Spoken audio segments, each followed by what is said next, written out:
Masuk kantor, ya. Yang belum vaksin. Syadaralun, bagi aparatur sipil negara atau ASN Biren yang tidak mau divaksin anti COVID-19 tanpa sebab dan alasan yang jelas, dianjurkan di rumah saja. Sedangkan bagi tenaga honorer maupun magang bila tidak mau divaksin, sebaiknya tidak usah bekerja lagi. Penegasan tersebut disampaikan Bupati Biren Muzakar Agani dalam apel pagi Senin 18 Oktober 2021 di hadapan ratusan ASN dan kepala dinas.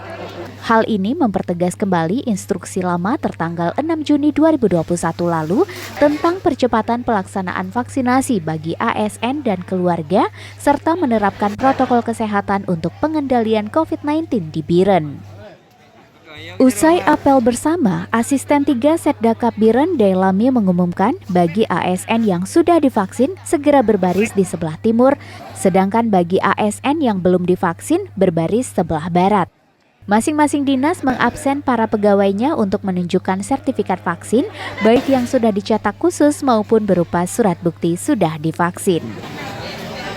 Bahwa yang tidak vaksin sudah katakan kosong masuk kantor, ya. Yang belum vaksin, sebelum SKPK kita melakukan semacam dorongan lebih kuat lagi kepada teman-teman ASN. Itu masih ada ASN kita. Dari Biren, Yusmandin Idris, Serambi On TV.